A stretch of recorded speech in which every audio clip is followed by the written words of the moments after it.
नमस्कार दोस्तों, स्वागत है आपके अपने YouTube चैनल संस्कृत अड्डा पर। दोस्तों, आज की जो वीडियो इसमें हम करेंगे संस्कृत प्रैक्टिस सेट में संस्कृत की परीक्षाओं के लिए महत्वपूर्ण क्वेश्चन जो आपके आगे आने वाले एग्जाम के लिए महत्वपूर्ण रहेंगे।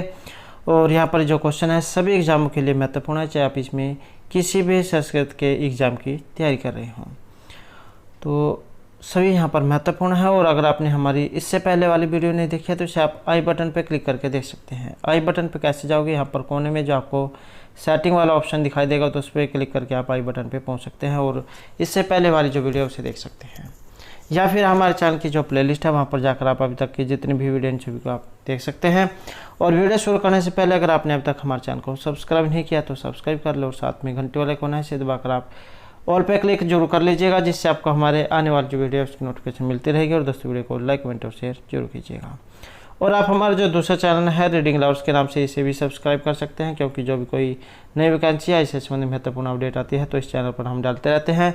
और इसका लिंक आपको इस वीडियो के डिस्क्रिप्शन में मिल जाएगा, तो वहाँ से आप हमारे चैनल पर पहुँच जाओगे। या फिर आप जो रीडिंग लवर्स नाम से सर्च करके भी हमारे चैनल पर पहुँच सकते हैं। और इनके अलावा एक जो महत्वपूर्ण अपडेट रहेगी, जिसने भी यूजीसी नेट का एग्ज़ाम जो भरा हुआ है तो इसकी जो डेट है ये जारी हुई है, इसकी डेट जारी हो गई है। और इसके ऊपर जो हमारे द्वारा पहले जो एक वीडियो बनाई गई है जो आपको इस वीडियो के अंत में जो मिल जाएगी, तो उसमें आप जो डेट देख सकते हैं कि कब से आपके एग्ज़ाम हैं और उसके अनुसार आप अपनी तैयारी को और ज़्यादा अच्छे तरीके से कर सकेंगे। सब्जेक्ट वाइज जो अभी फ़िलहाल डेट नहीं आई है, और जब जो सब्जेक्ट वाइज डेट आ जाएगी तो इसके बारे में जो आपको सूचित कर दिया जाएगा।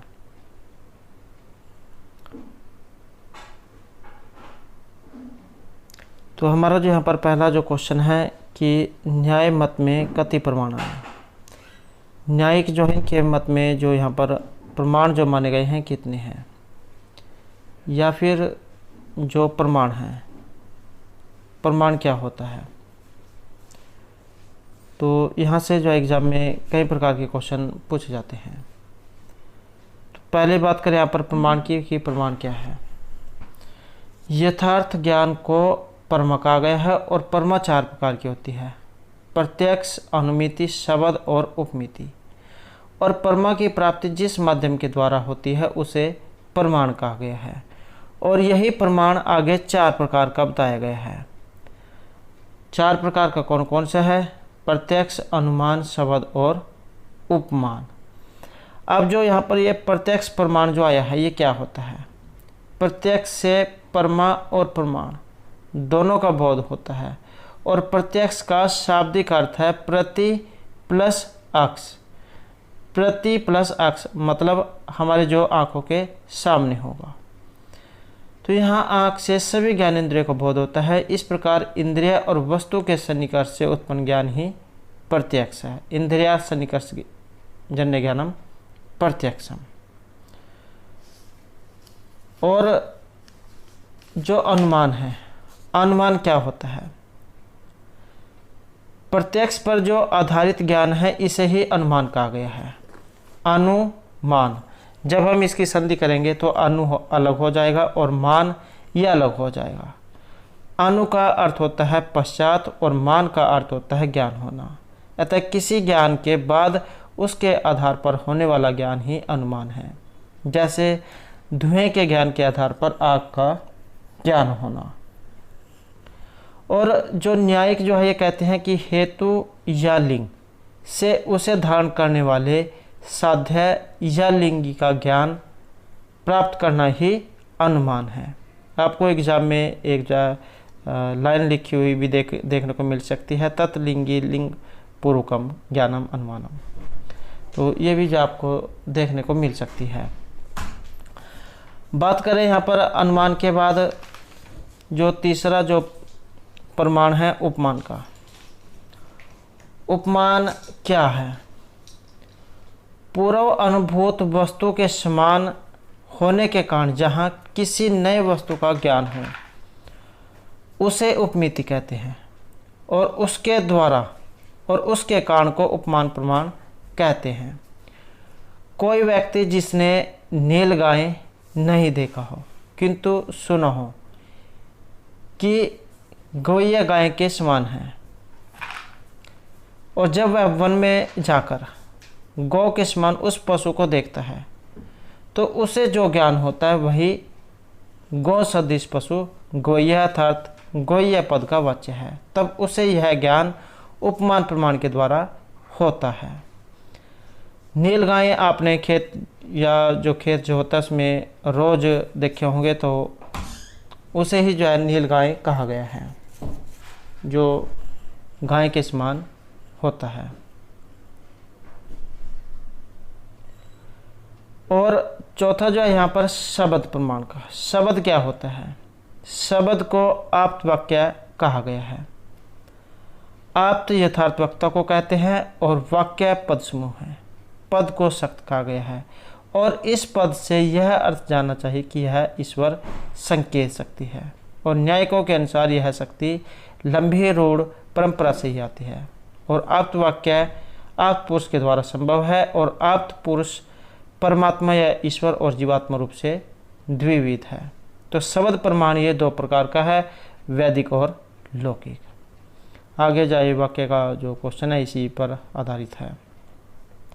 तो इस प्रकार से यहाँ पर ये 4 प्रमाण बताए गए हैं और इनके बारे में अगर आप विस्तार पूर्वक पढ़ना चाहते हैं तो इसके ऊपर हमारे द्वारा पहले वीडियो बनाई गई है, जिसमें ये जो अलग अलग क्वेश्चन जो इनके कराए गए हैं, उपमान, शब्द प्रमाण, जितने भी 4 प्रमाण जो यहाँ पर जो आप बताए गए हैं, प्रत्यक्ष, अनुमान, उपमान, शब्द, तो इनको आप हमारे चैनल की प्लेलिस्ट में जाकर देख सकते हैं।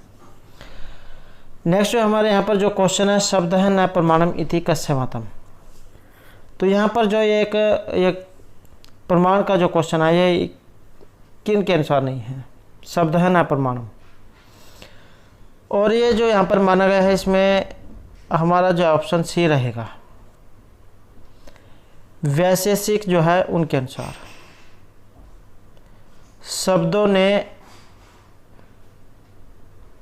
प्रमाणम इति, यह जो मत है ये वैशेषिकों को है।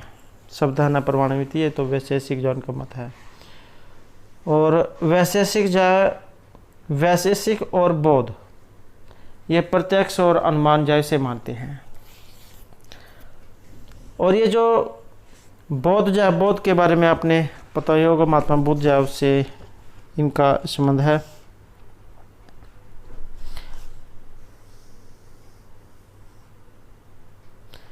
और ये जो वैशेषिक, इसका नाम कैसे पड़ा या इसके जो आचार्य हैं, प्रवर्तक, ये कौन है?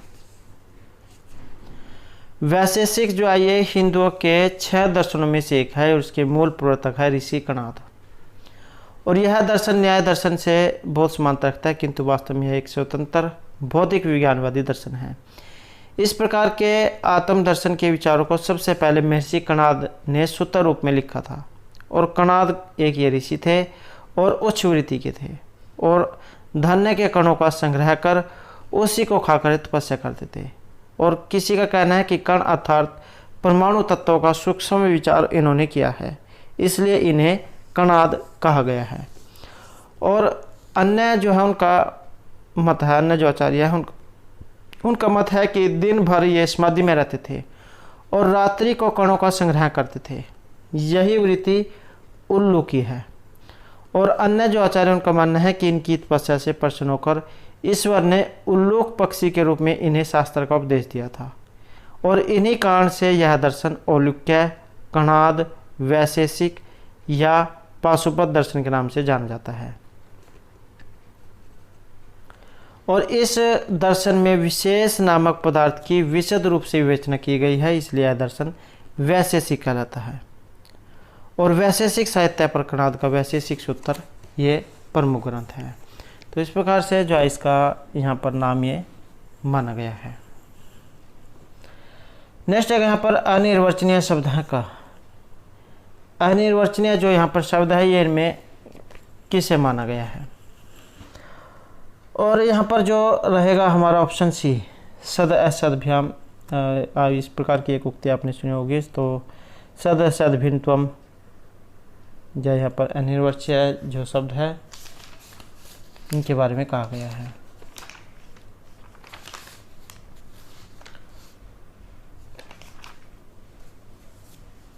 नेक्स्ट जो हमारा यहाँ पर क्वेश्चन है वेदांत मते, ये जो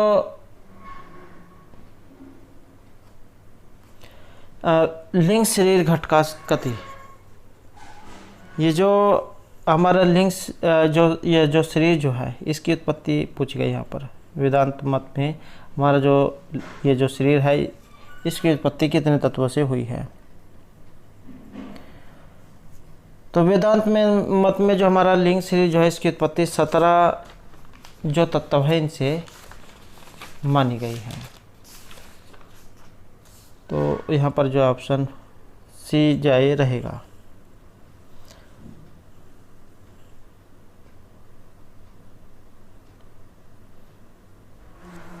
जिसमें आपकी जब 5 ज्ञानेंद्रिया और ऐसे ही 5 कर्मेंद्रिया, वायु, बुद्धि और मन, तो इन्हें मिलाकर जाए 17 हो जाते हैं। नेक्स्ट जो हमारे यहाँ पर क्वेश्चन है यत मन से न मनुते येन अहुमन है मतम कुत्तरीय मुक्ति है। इस प्रकार का यहाँ पर एक मंत्र है और ये जो मंत्र है ये कहाँ से लिया गया है।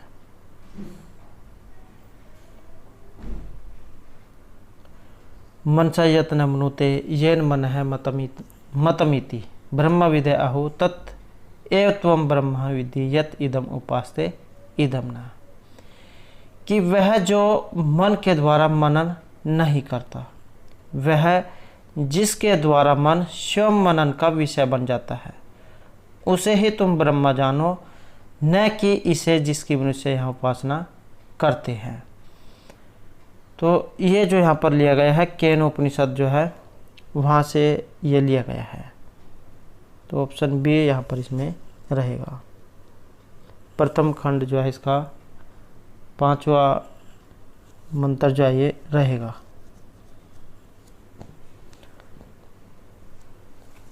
और महत्वपूर्ण जो है यहाँ पर ये मंत्र है, क्योंकि पहले भी बहुत बार एग्जाम में ये देखने को मिले हैं। और बात करें आपके ये केन उपनिषद की, तो ये जो सामवेद जो है सामवेद के अंतर्गत आता है आपका ये केन उपनिषद। 2 इसमें उपनिषद है, केन उपनिषद और छांदोग्य उपनिषद। तो ये 2 उपनिषद सामवेद में है। नेक्स्ट जो हमारे यहाँ पर क्वेश्चन है अन्नाद भूतानि जायन्ते जातान्यन्नेन वर्धन्ते, तो इयं उक्ति कुत्र अस्ति। यहाँ पर भी एक जय श्लोक है कि अन्नाद भवन्ति भूतानि प्रजानि अन्नाद संभव है यद यज्ञात भवति पर्जन्य यज्ञ है कर्म सम उद्भव है, कि ये जो संपूर्ण प्राणी जो है मनुष्य जगत आप यह कह सकते हैं कि सभी प्राणी अन्न से उत्पन्न होते हैं। अन्न वर्षा से होता है, वर्षा यज्ञ से होती है, यज्ञ कर्मों से निष्पन्न होते हैं और कर्मों को तो वेद से उत्पन्न हुआ जान और वेदों को अक्षर ब्रह्मा से प्रकट हुआ जान। इसलिए यह सर्वव्यापी परमात्मा यज्ञ में नित्य प्रतिष्ठित है। कि अन्नाद भवन्ति भूतानि प्रजानि अन्नाद संभव है यज्ञात भवति पर्जन्य यज्ञ है कर्म सम उद्भव है, कि संपूर्ण प्राणी अन्न से उत्पन्न होते हैं, अन्न वर्षा से होता है, वर्षा यज्ञ से होती है, यज्ञ कर्मों से होते हैं, कर्मों को तो वेद से उत्पन्न हुआ जान और वेद को अक्षर ब्रह्मा से प्रकट हुआ जान। इसलिए वह सर्वव्यापी परमात्मा यज्ञ में नित्य प्रतिष्ठित है। तो इस प्रकार का यहाँ पर ये मंत्र है। और कहाँ से ये लिया गया है, तो इसका संबंध जो ऑप्शन डी में रहेगा। तैत्तिरीय जो उपनिषद है वहाँ से ये लिया गया है। बात करें आपके तैत्तिरीय उपनिषद की, तो यजुर्वेद जो वहाँ से लिया गया है। यजुर्वेद के जो 2 भाग हैं शुक्ल कृष्ण, तो आपका जो कृष्ण जो यजुर्वेद है उसमें ये आता है। कठोपनिषद, तैत्तिरीय उपनिषद और श्वेतर उपनिषद और मैत्रायणी उपनिषद, तो ये आपके यजुर्वेद में आते हैं। नेक्स्ट है हमारा अंगुष्ठ मात्र है पुरुष अंतरात्मा यह मुक्ति कुत्र अस्ति। यहाँ पर भी जो है एक मंत्र ही आया है, और ये कहाँ से लिया गया है या फिर इसमें क्या कहा गया है कि अंगुष्ठ मात्र पुरुष है अंतरात्मा सदा जन नाम, हृदय सन्निविष्ट है मुंजात इसी काम ईश्वात, श्रीरातम धैर्येन परिवृहेत तम शुक्रम अमृतम विद्यात। कि पुरुष अंतरात्मा जो अंगुष्ठ मात्र है वह सदा प्राणियों के हृदय में आसीन है। अंगुष्ठ आप समझते होंगे अंगूठा। कि पुरुष अंतरात्मा जो अंगुष्ठ मात्र है वह सदा प्राणियों के हृदय में आसीन है, उसे अपने शरीर से उसी प्रकार धैर्यपूर्वक पृथक करना चाहिए जैसे मूंज से उसकी सीख को पृथक किया जाता है। उसे तुम तेजो में अमृत तत्व जानो, हाँ उसी को तेज में अमृत तत्व जानो। तो इस प्रकार का यह मंत्र है। और कहाँ से यह लिया गया है, तो इसका संबंध रहेगा ऑप्शन सी में। ये जो कठोपनिषद जो है वहाँ से ये लिया गया है, और कठोपनिषद आपका कृष्ण यजुर्वेद में है। कठोपनिषद, तैत्तिरीय, श्वेतर और मैत्रायणी उपनिषद ये आपके कृष्ण यजुर्वेद से लिए गए हैं। और ये जो यहाँ पर मंत्र आया है कठोपनिषद की जो दूसरा जो अध्याय है, दूसरे अध्याय की जो तीसरी वल्ली का 17वां मंत्र है। नेक्स्ट हमारे यहाँ पर जो क्वेश्चन है न व अरे जाय कामाई जाय प्रिय भवती आत्मन है तू कामाई जाय प्रिय भवती कस्य मुक्ति। यहाँ पर भी एक ये मंत्र है कि न व अरे पत्यु कामाई पति प्रिय भवती आत्मन है तू कामाई पति प्रिय भवती। न व अरे जाय कामाई जाया प्रिय भवती आत्मन है तू कामाय जाया प्रिय भवती। न व अरे पुत्राणाम कामाय पुत्रः प्रिय भवन्ति आत्मन है तू कामाय पुत्रः प्रिय भवन्ति। न व अरे वित्तस्य कामाय वित्तम प्रियम भवति आत्मन है तू कामाय वित्तम प्रियम भवति। इस प्रकार का एक ये मंत्र है। और बृहदारण्यक जो उपनिषद है वहाँ से लिया गया है। और इसमें क्या कहा गया है कि कोई भी पति, पत्नी, बाप, बेटा आदि दूसरे के सुख के लिए प्रेम नहीं कर सकते। सभी अपने सुख के लिए ही केवल दूसरे से प्रेम करते हैं। कि कोई भी पति, पत्नी, बाप, बेटा आदि दूसरे के सुख के लिए प्रेम नहीं कर सकते, सभी अपने सुख के लिए ही दूसरे से प्रेम करते हैं। तो इस प्रकार का ये मंत्र है, बृहदारण्यक उपनिषद से ये लिया गया है और आपको इस प्रकार भी देखने को मिल सकता है। मतलब 5वां मंत्र हो गया, दूसरा अध्याय, चौथा वल्ली या कांड और 5वां मंत्र और कस्य मुक्ति। तो यहाँ पर जो सी आंसर है ऑप्शन रहेगा सी। याज्ञवल्क्य जो है इनकी यहाँ पर उक्ति है। दूसरा अध्याय चतुर्थ ब्राह्मण 5वां मंत्र ऐसे है ये। दूसरा द्वितीय अध्याय चतुर्थ ब्राह्मण 5वां मंत्र। याज्ञवल्क्य जो उन्होंने मैत्री को अमृत तत्व के साधन वैराग्य का उपदेश दिया है। नेक्स्ट है मनुना राजस्व राष्ट्र के दृश्य है अभिप्रेत। और यहाँ पर एक ऑप्शन डी हमारा न्यायवृत्त। नेक्स्ट है श्रुतस्य उत्तरम कुत्र लेख्यम। श्रुतार्थस्य उत्तरम कुत्र लेख्यम। और यहाँ पर एक ऑप्शन बी में पूर्वार्ध एक सन्निधौ। नेक्स्ट है अभियोगस्य अपहन्वे किय धनम रागे दद्यात्। और यहाँ पर एक ऑप्शन डी अभियोग समम।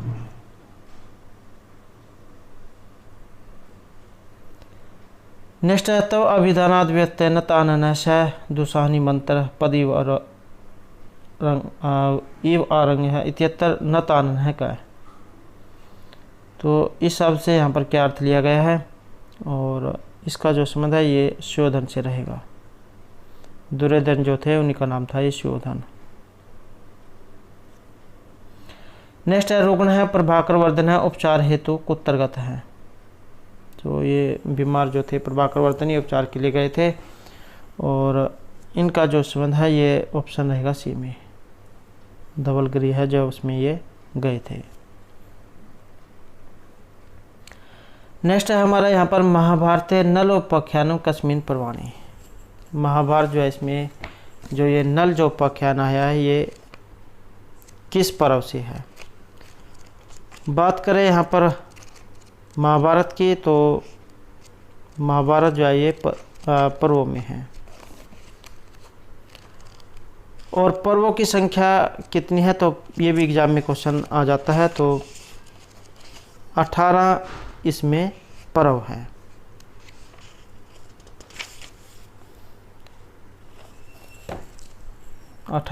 इसमें ये पर्व है और यह जो यहाँ पर आया है तो इसका जो संबंध है ये ऑप्शन बी में रहेगा। वन पर्व जो वहाँ से ये ली गई है। और नलोपाख्यान तो किन के द्वारा ये रचित है, नैषधीयचरित जो है वहाँ से ये लिया गया है। महाभारत का जो नलोपाख्यान है वहाँ से। और 22 सर्ग है, 2830 इसमें श्लोक है। श्रृंगार रस इसमें रहेगा। नायक इसमें नल है और नायिका दमयंती है। श्रीहर्ष जो उनके द्वारा ये रचित है नैषधीयचरितम और महाकाव्य की श्रेणी में ये आता है। और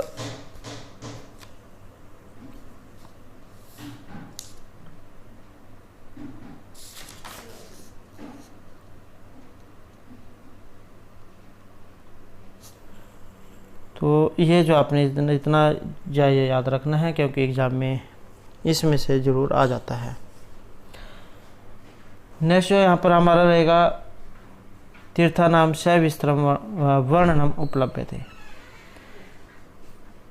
तीर्थ जैन का विस्तार पूर्वक वर्णन और इसमें जो यहाँ पर रहेगा ऑप्शन सी में स्कंद जो पुराण है इसमें। और पुराणों की अगर हम यहाँ पर बात करें तो 18 ही पुराण हैं। मत्स्य पुराण, मार्कंडेय पुराण, भविष्य पुराण, भागवत पुराण, ब्रह्मांड पुराण, ब्रह्मा पुराण, ब्रह्मवैवर्त पुराण, वामन पुराण, वराह पुराण, विष्णु पुराण, वायु पुराण, अग्नि पुराण, नारद पुराण, पद्म पुराण, लिंग पुराण, गरुड़ पुराण, कुरुम पुराण और स्कंद पुराण। तो इस प्रकार से 18 ये पुराण हैं और 18 ही उपपुराण हैं। सनत कुमार, नारसिंह, स्कंद, शिवधर्म, आश्चर्य, नारदीय, कपिल, वामन, औशनस, ब्रह्मांड, वारुण, कालिका, महेश्वर, शांभ, सौर, पराशर, मारीच और भार्गव। तो इस प्रकार से ये 18 हैं।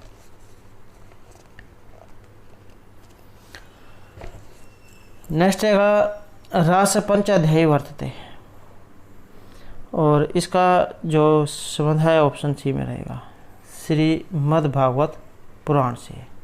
तो वहाँ से ये संबंधित है।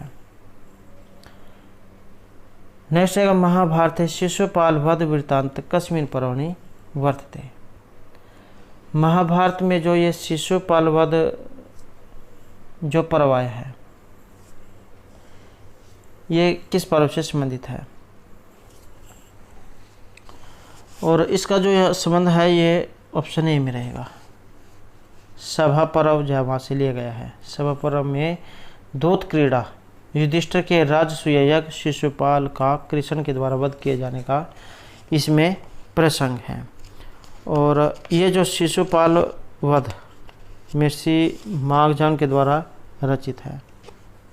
और माघ जो इन्हें राजस्थान के निवासी माना गया है और गंठा माघ की इन्हें उपाधि दी गई थी। और ये जो शिशुपाल वध है 20 इसमें सर्ग है और मुख्य राज्य इसका वीर है। और एक जयरावत पर्वत का एक बारे में देखने को मिला था एग्जाम में, तो वो उसका संबंध इसी महाकाव्य से है। और जो बृहत्तरेज उसके अंतर्गत ये आते हैं, 3 इसमें आते हैं, किरातार्जुनीयम, शिशुपाल वधम और नरसिंह चरितम। और 3 ही जो आपके ये लघुत्रय में आते हैं, रघुवंशम, कुमार संभवम और मेघदूतम। तो ये 3 बृहत्त्रय में है, 3 ही लघुत्रय में है। माघ के द्वारा रचित आपका ये शिशुपाल वध। नेक्स्ट है कौटिल्यन या गौड़ पुरुष निर्दिष्ट हैं और ये थे कार्मिक। नेक्स्ट है शुल्कम आदाय या विवाह। शुल्क से आप समझते होंगे पैसे लेकर जो विवाह किया जाता है। और ये बात करें विवाह की, तो ये जो हिंदू विवाह जो है या फिर धर्मशास्त्र जो है, उनके अनुसार 8 प्रकार के जो विवाह ये माने गए हैं। 8 प्रकार के विवाह कौन कौन से हैं, जिसमें ब्रह्मा विवाह, देव विवाह, आर्ष विवाह, प्रजापति विवाह, असुर विवाह, राक्षस विवाह, गंधर्व विवाह और पैशाच विवाह। तो इस प्रकार से यहाँ पर 8 विवाह ये माने गए हैं। और जो ब्रह्मा विवाह है ये क्या है? ब्रह्मा विवाह में सबसे सर्वश्रेष्ठ माना गया है, इसलिए इसे नंबर 1 में रखा गया है। और इस विवाह में पिता अपनी पुत्री के लिए योग्य वर खोज कर विवाह करता है, जिसे आप कह सकते हैं कि घर वालों की मर्जी से ब्याह का होना। और शास्त्रों में मान्यता है कि पिता वेदों में प्रांगत आचारवान अच्छे कुल के स्वस्थ वर को अपने घर बुलाकर अपनी कन्या का वस्त्र आभूषण से सुसज्जित करके दान करता है। और हिंदुओं में आज भी यह विवाह प्रचलित है। तो ये तो हो गया आपका दैव विवाह, जो जिससे आप कह सकते हैं कि आपके घर वालों की मर्जी से होगा। दूसरा है दैव विवाह। दैव विवाह में पिता अपनी पुत्री को उस पुरोहित को दान में देता था जो निर्धारित यज्ञ को सफलतापूर्वक संपन्न करा देता था और देवताओं के लिए यज्ञ के अवसर पर यह होता था, और इस कहानी से दैव विवाह कहा गया है। तीसरा है आपका आर्ष विवाह। विवाह की इच्छा रखने वाले ऋषि या पुरोहित के द्वारा कन्या के पिता को गाय और बैल या गाय बैल का जोड़ा दान देने पर संपन्न होता था। और आर्ष विवाह कन्या मूल्य नहीं था, बल्कि धार्मिक प्रयोजनवश गाय बैल दान में दिए जाने की परंपरा थी। क्योंकि यह विवाह ऋषियों से संबंधित होता था, इसलिए इसे आर्ष विवाह कहा गया है। चौथे नंबर का आ जाता है आपका प्रजापति विवाह। प्रजापति विवाह भी ब्रह्मा विवाह के समान है। प्रजापति विवाह में कन्या का पिता नव दंपति को संबोधित करते हुए आदेश देता है कि तुम दोनों मिलकर आजीवन धर्माचरण करो।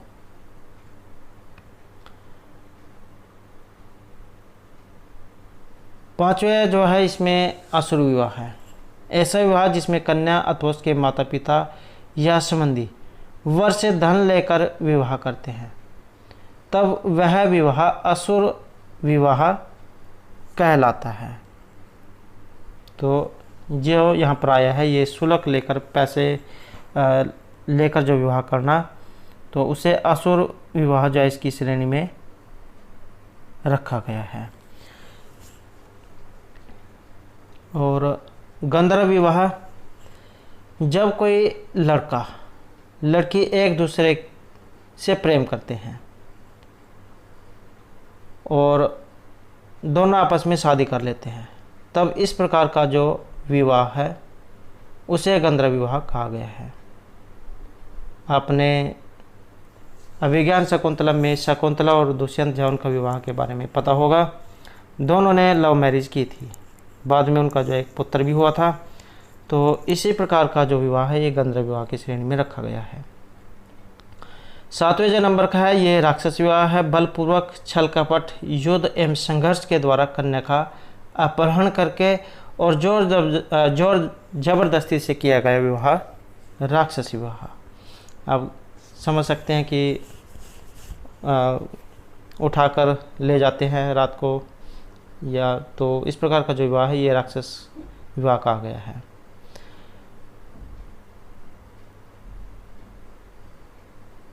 और इसमें जो है अर्जुन का सुभद्रा से और कृष्ण का रुक्मणी से विवाह राक्षस विवाह के अंतर्गत रखा गया है। इसी प्रकार पृथ्वीराज चौहान और संयोगिता का विवाह भी राक्षस विवाह की श्रेणी में रखा गया है। नंबर 8 जो आ जाता है आपका पैशाच विवाह। लड़की की सहमति के बिना उसके साथ छल कपट से या अचेतन अवस्था में संभोग करना इस प्रकार का विवाह है, क्योंकि बलात्कारी या जो संभोग के बाद करने के साथ सम्मान विवाह कर लेता है। या आपने आज के समय में सुना होगा कि कोई लड़का किसी लड़की के साथ ज़बरदस्ती करता है और उसके बाद जो उसके ऊपर जो जोर दिया जाता है उससे विवाह करने के, लड़की से विवाह करने के लिए, और वो जो उसे विवाह कर लेता है। तो इस प्रकार का जो विवाह है ये पैशाच विवाह कहा गया है, ताकि जो समाज है इसमें विकृति पैदा ना हो और समाज में स्त्री के सम्मान की रक्षा भी हो सके। तो पहले जब उसके साथ ज़बरदस्ती करता है और बाद में उसके साथ विवाह करने पर उसे जोर दिया जाता है और वो विवाह कर लेता है। तो इस प्रकार का विवाह पैशाच विवाह। तो ये जो है 8 प्रकार के विवाह धर्मशास्त्रों में और हिंदू धर्म में माने गए हैं। नेक्स्ट जो हमारे यहाँ पर क्वेश्चन है पितरा नाम रात्रि भवती, और इसे जो है यहाँ पर रहेगा ऑप्शन बी में शुक्ल पक्ष में। नेक्स्ट है मनु ना चूड़ा कर्मण काल है उगता है, और ये काल कौन सा कहा गया है और इसको माना गया है ये ऑप्शन डी में प्रथम वर्ष में। बाल गुच्छ जो मुंडी सिरी पर रखा जाता है इसको सिका भी कहा गया है, और मनु ने पहले या तीसरे वर्ष की अवस्था को कहा है। चूड़ाक्रम द्विजिता नाम सर्वेशाम एवं धर्मतः है। प्रथमे शब्द तृतीय या कर्तव्यम श्रुति वदनात्। तो ये जो है इसमें प्रथम वर्ष में रहेगा। ये तो एग्जाम में आपको प्रथम वर्ष देखने को मिलेगा या फिर तृतीय वर्ष। नेक्स्ट है मनु न क्रोध जनानी व्यसनानी की अंत्य अभितानी, और इनके अनुसार बताए गए हैं ये 8। नेक्स्ट है आर्या भाषा परिवार से भाषा न मन्यते। तो आर्य परिवार की भाषा जो है यहाँ पर नहीं मानी गई है, और वो भाषा जो है इनमें से कौन सी है। तो इसमें जो हमारे यहाँ पर जो सी आंसर जो है ऑप्शन रहेगा ऑप्शन रहेगा डी। तमिल भाषा जो है आर्य परिवार की भाषा में नहीं रखा गया है।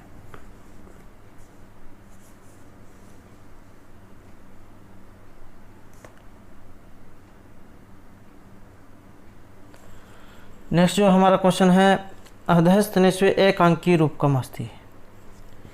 एकांकी रूपक नाम से आप इसे समझ सकते हैं। एक अंक कि इसमें एक अंक होगा उसे कहा जाएगा एकांकी।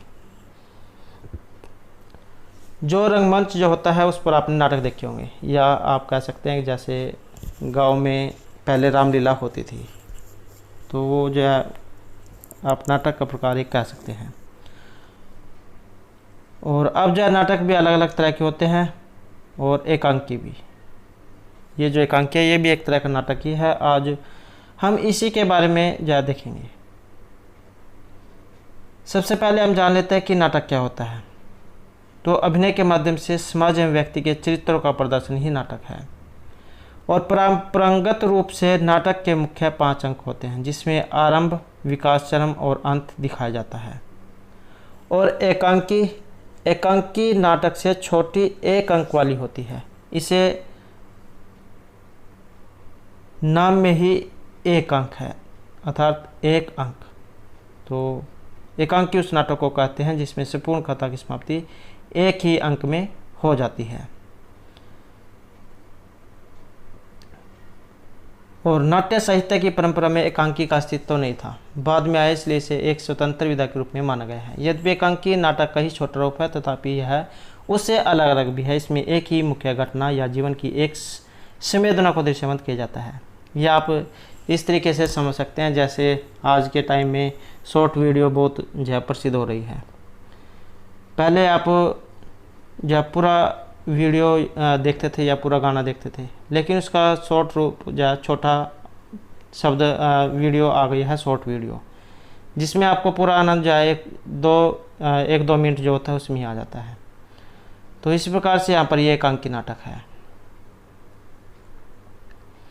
तो पहले जो है ये नाटक बड़े बड़े होते थे, तो उसके बाद जो है एकांकी का प्रचलन हुआ, और जो भी पूरे नाटक में आपको घटना देखने को मिलती थी वही जो है एकांकी में थोड़े समय में ही आपको देखने को मिल जाती है। तो वही जो है यहाँ पर एकांकी माना गया है। तो बस आप इस तरीके से समझ सकते हैं जैसे आपकी शॉर्ट वीडियो है, एक फुल वीडियो होती है, एक शॉर्ट। तो शॉर्ट वीडियो के प्रकार आप ये एकांकी को मान सकते हैं। और यहाँ पर जो इसमें माना गया है ऑप्शन सी को, कर्णभार जो है यह नाटक जो है इसे एकांकी नाटक की श्रेणी में रखा गया है।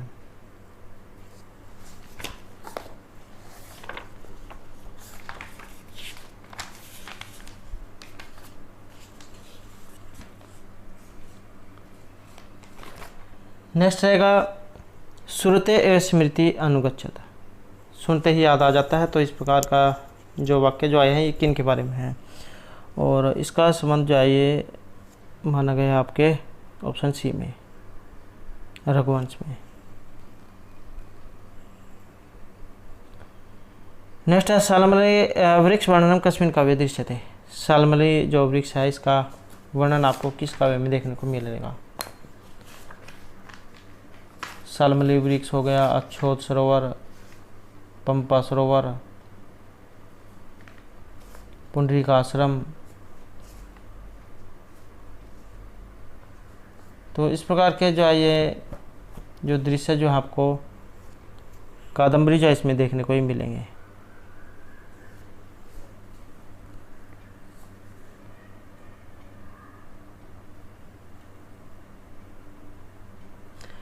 नेक्स्ट है संस्कृत वांग में करुण रसस्य वर्णना का विशिष्यते, या फिर इस तरीके से समझ सकते हैं कि करुण रस के लिए जाने जाते हैं।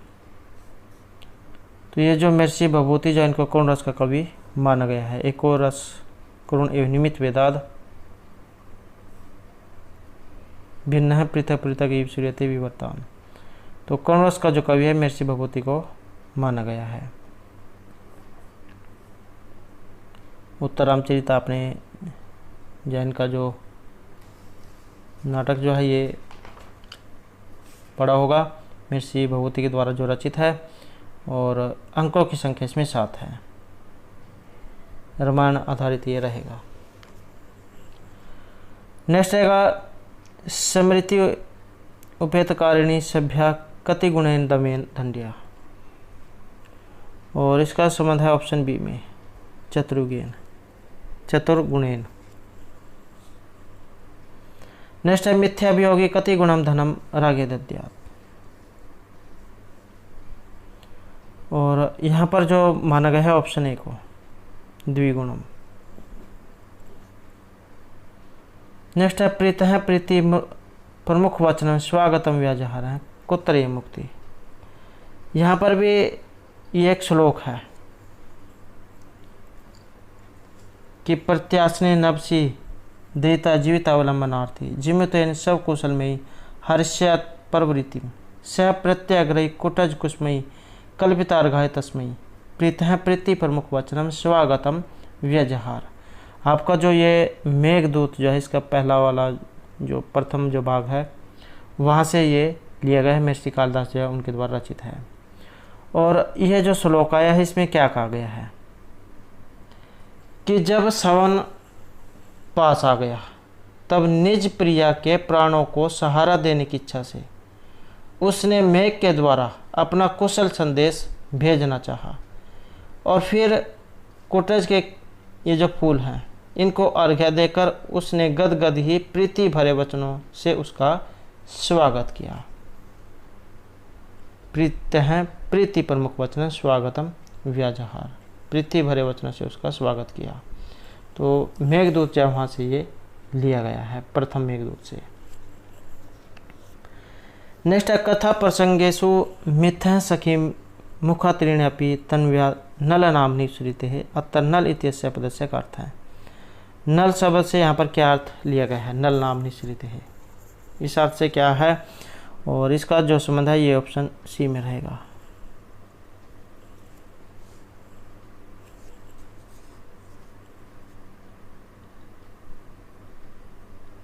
अन्य को छोड़कर। आपने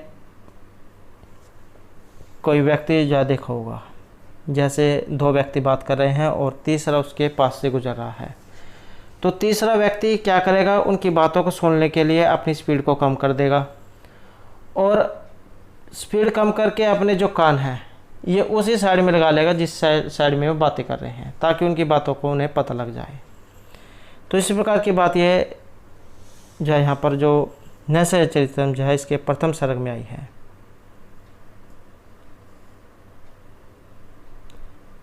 कि अन्य कार्य छोड़कर हर्ष से उसके गुण सुनने के लिए वो तत्पर करने वाली हो गई।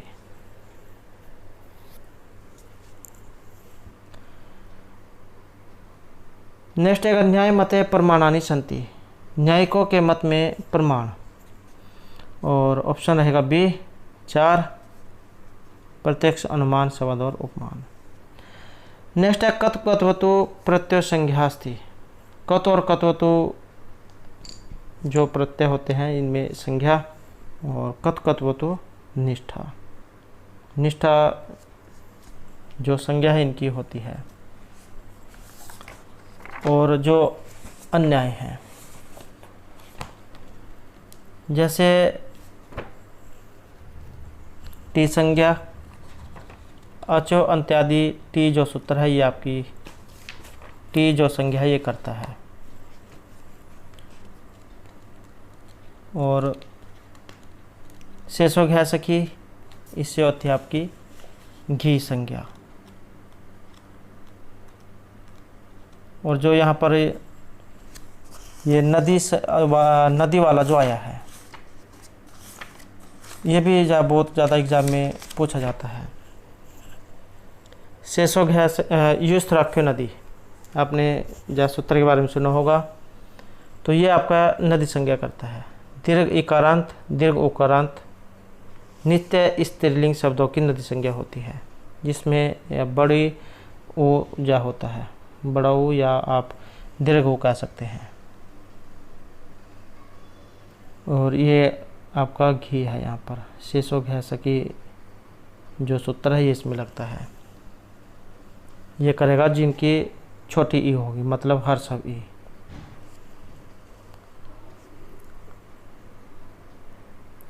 नेक्स्ट है इदुद्वय द्विवचनम भवति, ये जो यहाँ पर सूत्र आया है इदुद्वय द्विवचनम, ये करेगा आपके प्रगृह संज्ञा। तो प्रगृह संज्ञा जो है करता है दीर्घ इकारांत दीर्घ उकारांत, और दीर्घ एकारांत द्विवचन पदों की प्रगृह संज्ञा होती है। नेक्स्ट है इच्युएशनम की स्थानम, ये जो उच्चारण स्थान जो है वहाँ से ये लिया गया है। इकार और जो आपका च्वरक है ई, और जो आपका ये च्वरक है, और या और ये वाला स, या और तालव्य स, तो इच ऐसा नाम तालु, ई च्वरक या और ये तालव्य स, इनका उच्चारण स्थान तालु से होता है। नेक्स्ट है पदमास्ति, पद होता है। तो पद किसे कहा पद जो है इसका सूत्र कौन सा है, पद संज्ञा करने वाला सूत्र, तो शुभ तिगंतम पदम, शुभंत और तिगंत जो है इनकी पद संज्ञा होती है। नेक्स्ट है अस्य प्रातिपद संज्ञा नास्ति, यहाँ पर एक की प्रातिपदिक जो संज्ञा है ये नहीं होगी, और यह है भवती, तो इसकी प्रातिपदिक संज्ञा यहाँ पर नहीं है। अर्थवद अधातुर प्रत्यय प्रातिपदिकम, ये सूत्र जो है प्रातिपदिक संज्ञा करता है। नेक्स्ट है सर्वनाम स्थान संज्ञा कस्य भवति। सर्वनाम स्थान संज्ञा, और यहाँ पर रहेगा ऑप्शन बी सी प्रत्यय की। आपने एक सूत्र सुन रखा होगा सी सर्वनाम स्थानम। जस वैसस, ये वाला जो जस है, सु ओ जस, ये आपने पढ़ा होगा, अम ओ सस। तो जस और सस इनके स्थान पर होने वाले सी आदेश की सर्वनाम स्थान संज्ञा होती है। तो सी सर्वनाम स्थान सूत्र है जो करेगा ये सी। नेक्स्ट है कारक प्रयोग दृष्टया वाक्यम शुद्धम अस्ति। यहाँ पर एक सही है, और सही क्यों है, या फिर किसके योग में कौन सी विभक्ति यहाँ पर हुई है। और कारक प्रयोग की दृष्टि से जो यहाँ पर वाक्य जो सही माना गया है ये आपके ऑप्शन सी को माना गया है, देवदत्तम अभिक्रुध्यति। ये जो अभी जो लगा है इसके कारण यहाँ पर जो है इसमें द्वितीय विभक्ति हुई है।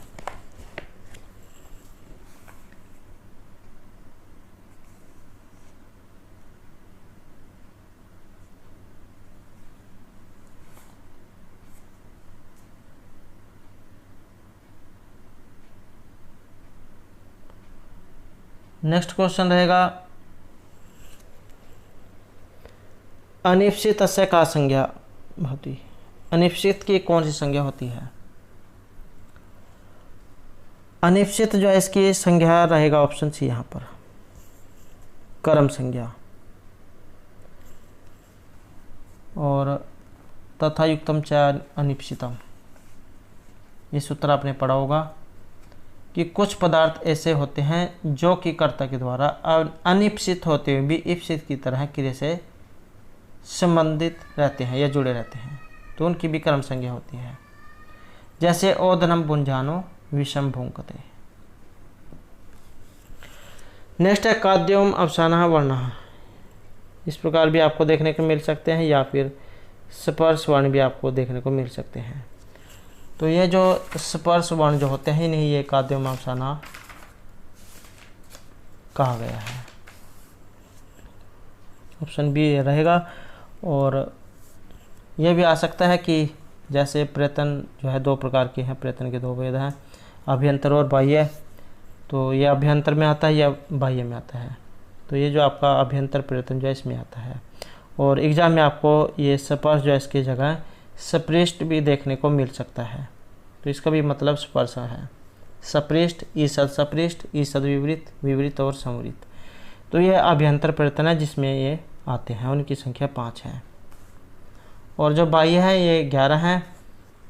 और विवार, स्वार, श्वास, नाद, घोष, अघोष, अलप्राण, महाप्राण, उदात, अनुदात और सवृत। तो ये 11 हैं। नेक्स्ट है एते वर्ण तालु स्थानीय संति। तो यहाँ पर कुछ ये वर्ण आए हैं, तो इनका उच्चारण स्थान आपने बताना है जो तालु से बोले जाते हैं। और यहाँ पर एक ऑप्शन सी है इच्चु ऐसा नाम तालु। ये चवर्ग या और से जो इनका उच्चारण स्थान तालु है। रिट और सा नाम मूर्धा होता है। रिकार और टवर्ग, रा और सा ये मूर्धा से है। एको है विसर्जनम कंठ, अ कवर्ग और विसर्ग, ये इनका उच्चारण स्थान जो है कंठ से होता है।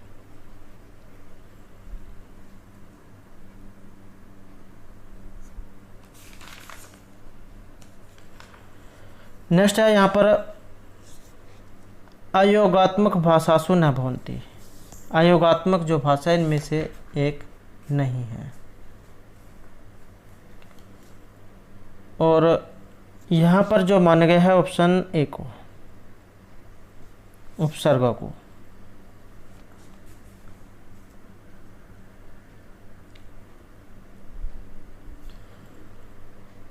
तो दोस्तों ये थे हमारे आज के यहाँ पर संस्कृत की परीक्षाओं के लिए कुछ महत्वपूर्ण क्वेश्चन जो आपके आगे आने वाले एग्जाम के लिए महत्वपूर्ण आएंगे। और अगर आपने अभी तक हमारे चैनल को सब्सक्राइब नहीं किया तो सब्सक्राइब कर ले। और हमारे साथ अंत बनाने के लिए धन्यवाद।